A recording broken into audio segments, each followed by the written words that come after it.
The President must, as a matter of urgency and without further delay, relieve the Minister of Finance of his position.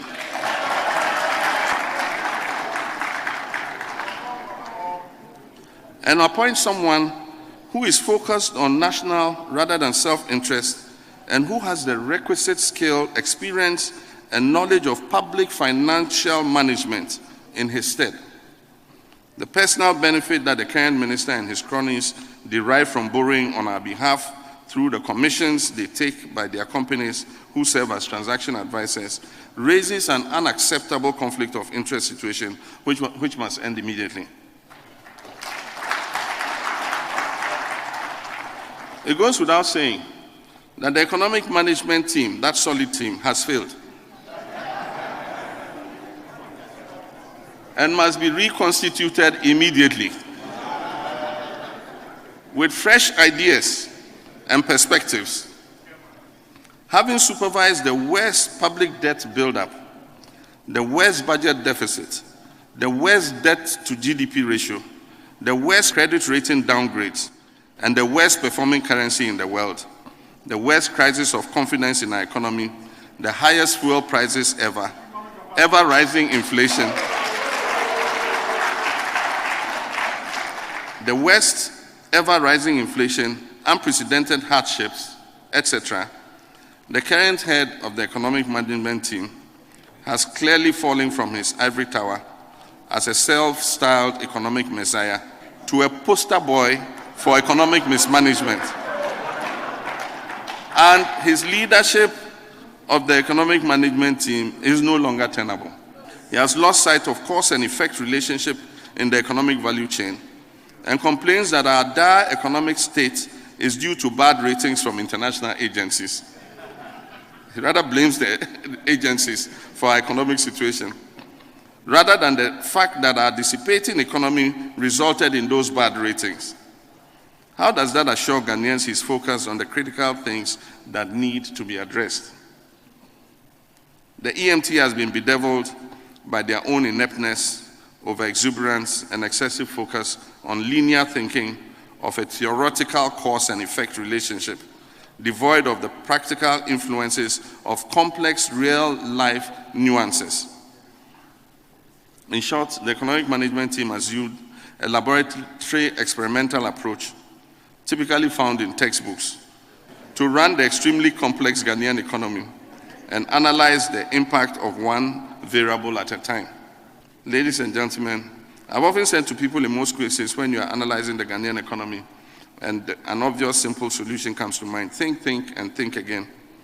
The consequence of this lack of depth and experience complicated the problems of economic management with excessive yet costly experimentation that did not yield viable results. Alternatively, the President may want to consider appointing one of the mainly highly qualified Ghanaian public finance management experts to lead the economic management team.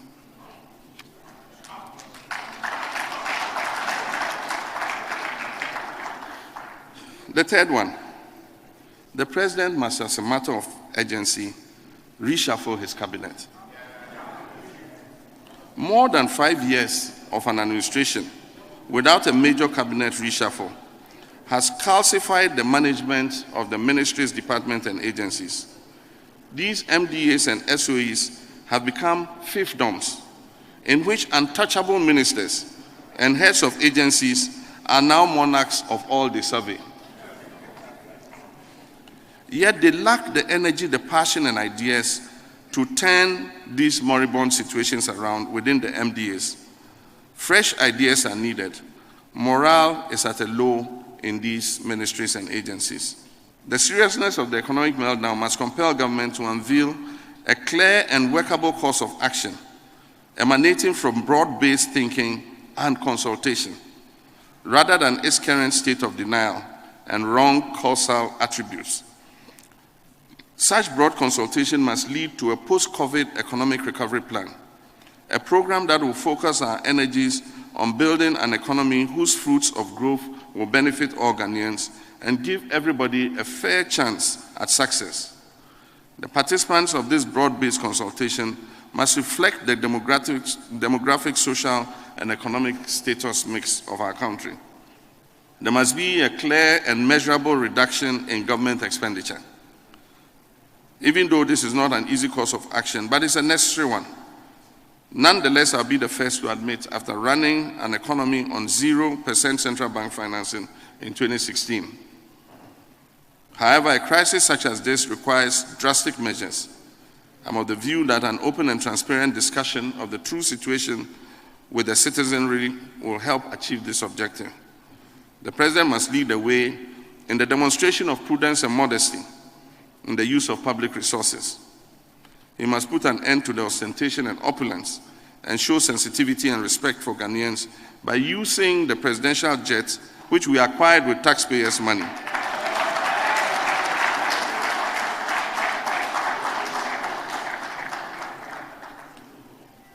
And stop the rental of expensive chartered jets. Only then would he have led by the power of his example, to quote Bill Clinton, to enable Ghanaians to make meaning of the sacrifices he's making to get us out of the doldrums. The extravagance must give way to frugal application of public resources. We cannot live beyond our means and expect not to fall into debt and financial ruin. Related to this, and that's the sixth one, government must drastically cut down and trim down its size, rationalize and bring to reasonable level the pay packages of CEOs of SOEs and other senior public servants and heads of state organizations. The time has come to look at the practice of providing free utilities and allowances such as inconvenience allowance, entertainment allowance, and such other innovative allowances that are crafted just as income enhancers. The practice of setting up amorphous and poorly structured public agencies to run one-off ad hoc policies must also stop, and those already created must be merged with the more established and time-tested agencies already carrying out similar functions to curtail the needless duplication and waste. There must be a real effort to plug the loopholes that facilitate the unconscionable loss of public funds incurred through financial practices, as revealed by the Auditor General's report. Government must limit borrowing significantly. If we all agree that we are in an economic abyss, submerged under the suffocating weight of unsustainably high levels of debt and are at a risk of default, then the wisest thing to do is to limit borrowing. Government must, as a matter of urgency, issue a moratorium on all non-concessional borrowing to avoid an increase in our public debt. After the issuance of this moratorium, the dithering must stop and very urgent action must be taken to confront the debt problem. The stark reality is that in our current situation, it is just not possible to be servicing our debt at the present levels and have any significant resources left over to meet critical expenditure obligations. It is obvious that this government has no plan on how to handle the debt crisis. I note that government refused to take advantage of the Debt Service Suspension Initiative, commonly called DSSI, and the Common Platform for Debt Treatment beyond DSSI, because of the peculiar nature of Ghana's debt profile, where only about 20% is formed by multilateral and bilateral debt. The bulk of our debt is from international credit market and other commercial borrowers with default triggers related. It's easier related to bilateral and multilateral retriefs. Government clearly has two options open to it. The first will be to open a discussion with the multilateral finance partners and our creditors on a debt restructuring program, which will ease our debt burden and create some fiscal space to allow expenditure in critical sectors of the economy that are currently starved of funds. Rationalizing and enforcing strict compliance of our tax laws in areas such as the extractive sector, including a pragmatic legislation of the tax exemptions regime, can help improve resource flows. For example, a simple insistence that mining companies relay their export revenues into Ghana as per the relevant laws, rather than keeping such funds offshore, as is the current case, can help exchange rate stability. We must achieve a national consensus on these alternatives and take proactive steps as soon as possible. The longer we tarry, the worse the situation will get. While implementing these measures, government must adequately signal to the international finance providers a clear effort at meeting future obligations. Government must commit to using some of the windfalls that we earned from the recent rise in crude oil prices to revitalize the sinking fund that we left them in anticipation of future debt servicing. We estimate that the hikes in crude oil price will translate into an about 3 billion Ghana cedis, or about $550 million windfall for government this year. Part of this money must go into the sinking fund to build buffers for repayment of the 2025 maturing bonds. A contributing factor to the plummeting of investor confidence in our economy is the practice of underreporting and concealment of key economic indices like the budget deficit, public debt, and net international reserves. For instance, the Bank of Ghana must stop adding the proceeds of our Heritage Fund and other encumbered funds like Eurobond proceeds to our net international reserves to create a false sense that we have more buffers than we actually do. National data and economic indices should be a matter of fact and not subject to needless debate and contention. We cannot be debating the factual level of debt reserves, inflation, kilometers of roads constructed, whether they go from here to China, the number of schools and hospitals built, and whether CAPEX investments should include KVIPs, metric tonnage produced of food items. Ministers must not be contesting reports and data furnished to the public from their own outfits, and should not be comparing indices generated from rebase figures to figures prior to the rebasing. In effect, government data must be transparent and must give a true picture of our national situation. In addition, government must clarify reports which are rife in the investment community that it intends to use the heritage funds held in the United States as collateral to raise a $2 billion loan from a consortium of banks. We wish to serve notice that if this turns out to be true, we in the NDC will oppose it vigorously in the same way that we